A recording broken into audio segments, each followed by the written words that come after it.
Hey, how you doing there again, folks? Me again, of course, Brandon Wenzel. Come back at you. Another offering off my sampler platter. Yes, indeed, folks. Sampler for you series of videos I've been doing for a little while now. Go over there, try out food and drink items. Eat stuff and drink stuff, then, folks. I'm gonna talk about the stuff. I'm gonna let you know all that you need to know about hopefully delicious stuff. That time I'm doing this, folks, I'm not gonna lie. I just got through reviewing an item for this particular from this particular place, and I was very impressed. So I'm very excited for this one. But we'll get to that, folks. It's super simple format. I'm gonna go over there. I'm gonna try out food and/or drink items for you. Whilst I'm doing so, I'm yammer on about it for a bit. Whilst I'm doing all that, I'm inside my truck, and whilst I'm doing all that, folks, I'm wearing a super cool shirt. Folks, when I wear super cool shirts, I always like to highlight the super cool shirt. What super cool shirt am I wearing for today, folks? What happens to be my Dragon Ball shirt. Yay, Dragon Ball's neat. I'm actually wearing this shirt specifically today because I'm going to see a movie. They're actually doing a theater screening of a movie called, an animated movie called Ninja Scroll, which if you're familiar in anime circles, you might be aware of. It's an interesting film to have in the theaters, so when I saw that they were doing it, not too far from where I live, I was like, all right, I gotta get in on that. So I figured I'd wear something anime related, and my Dragon Ball shirt just fit. Not in tone, mind you, like very different tones from Dragon Ball to Ninja Scroll. But I do really like Dragon Ball a lot. In fact, and I've mentioned this before, I grew up more with Dragon Ball Z. That was kind of my jam.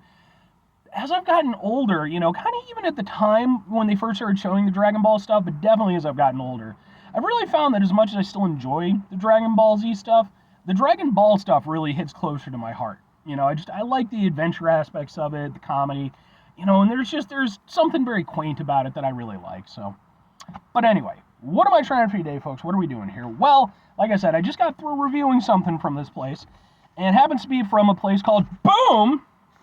It is Pupuseria Cheros, which is a local place that goes over there and specializes in El Salvadorian food.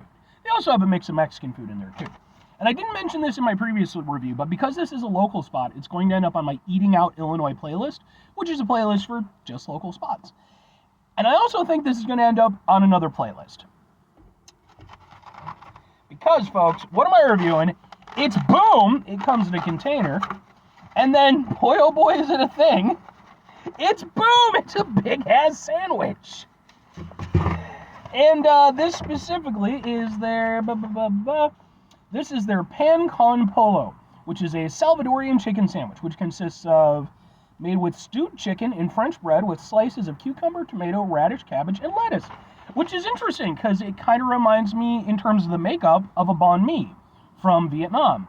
Now, that all said, folks, what with this being a big-ass sandwich, I'm going to classify this as a sub sandwich. Maybe it's not, but I am. What with it being a sub sandwich review, folks, that means that I have to preface this with three things. Number one, for over 2 years now, I've been going on sub sandwich adventures, and what that means is I've been going out to basically every place that sells sub sandwiches, be they chain locations, delis, Walmart, what have you. I've been going over there trying out sub sandwiches. I've been reviewing them, and then I've been posting them to my YouTube channel.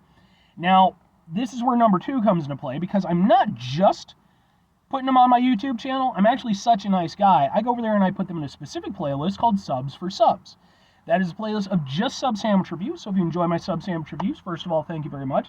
Secondly, that's where they're all going to end up. At the time I'm doing this, folks, I have over 100 sub sandwich reviews. And that's where number three comes into play, because, folks, maybe that's still not enough. Maybe you're greedy for sub sandwich reviewing goodness. All you have to do, folks, is wait until Sunday. Why? Because Sunday is sub day. That is the day when I go over there and I upload my sub sandwich reviews. Every Sunday, you're going to get at least one. Sometimes one, sometimes two. I think I even did 4 one time. Typically 1 to 2 these days. But anyway, let's try out this El Salvadorian sub sandwich that I'm going to regard as a sub sandwich. Again, come on. I mean, it's basically a sub sandwich. It's so big. I also have to get a thing for the thing. So much lettuce. Let's get a thing for the thing, folks. It looks like that. Ha ha ha ha! It's like a boat. Alright. Alright, how do we...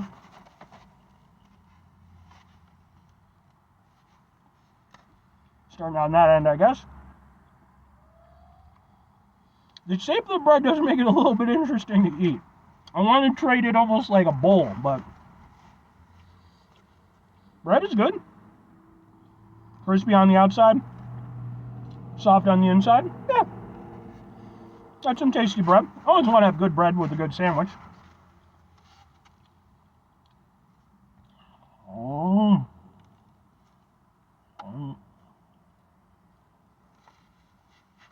And you get a lot on the inside too, like it's really packed in there.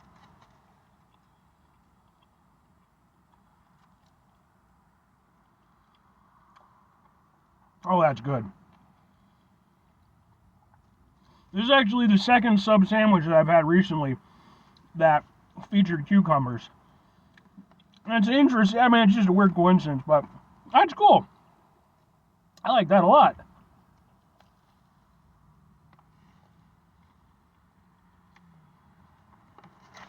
And yeah, it's definitely not one for one, obviously, but it is very similar to kind of a banh mi in that you get these really nice elements from the protein, from the chicken. The chicken is fantastic, by the way. I'm going to talk about that in a little bit. But then you also get these really nice fresh elements from the veg. And that is really good. I love the tomato. Like, not everybody likes raw tomato. It's just a thing. I like tomato. Tomato and cucumber work great for me. So I'm in love with that. The chicken is super duper tender. And it has, oh man, it starts off with sort of a rotisserie kind of taste to it, but then like the seasonings and stuff that they have really kick in at the end. It almost has a little bit of a kick to it. Almost. It doesn't quite get there, but like you can tell, like again, the spices, the seasoning, there's a little something there that tries to creep up on you. The only thing I will say with this, I would love a version that's maybe got a little extra kick to it. But that's just, I like spicy stuff. But I really like this sandwich. It's a little unwieldy, but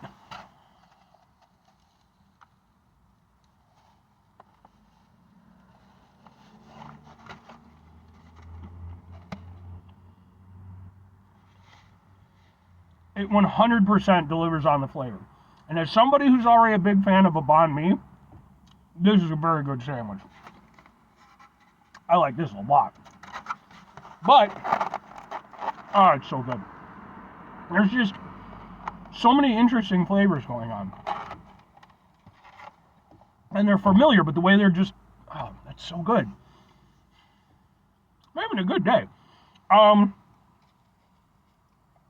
But, yeah, two questions have to be asked. Would I get it again? Would I recommend it? Absolutely and absolutely. I think this is the third thing that I've had now in terms of El Salvadorian cuisine. Because I had a little lunch while I was there, and then I got a couple things to go. I got a pupusa, and then I got this. Everything I've had has been really good today. The pupusa is probably still the highlight, but I have to admit, this chicken sandwich is definitely up there. This is a very good chicken sandwich. Hell, I'll even probably put it in my Chicken Sandwich Wars playlist, even though, I mean, yeah, whatever. But yeah, for me personally, man, I would definitely get that again, because it hits similar notes to a banh mi, and I like a banh mi. I like the French bread. Like, it's one of those things where it's very simple. Just make sure that you have good components. And everything about this was good. The cucumber tasted great. The tomato was really nice, gave it a nice little kind of, mild acidity, kind of freshened it up a little bit. And then on top of that, you just have this extremely delicious, extremely tender chicken. It was just, are there little tweaks here? There, like I said, a little kick, but that's just me personally. Again, a little unwieldy to eat, but once you get into it properly, that is a really, really good chicken sandwich. I like that a lot. I think, now here's the thing. With the pupusa, I called it the business. I gave it that personal nod. Is this the business? Not quite. But it's not miles away. That's the thing. It's a very good sandwich. It is presented extremely well. It is very tasty, and I would 100% get it again. But I would get that pupusa.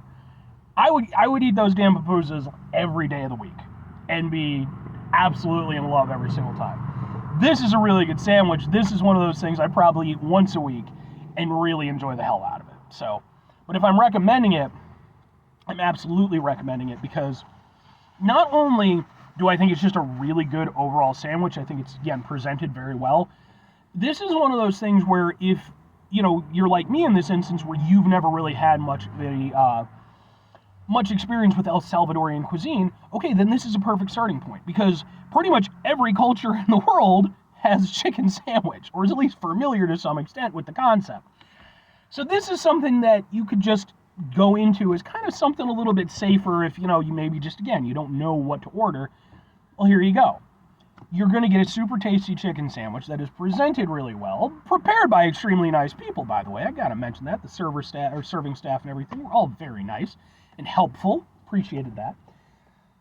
It's a damn fine chicken sandwich. But 5 things before I get out of here. Have yourself a great rest of your day, spectacular rest of your week, monumental rest of your month, stupendous rest of your folks. Go over there themselves a truly El Salvadorian-tastic rest of your life. Because good on you, El Salvador. You have seriously impressed the hell out of me today. Good day.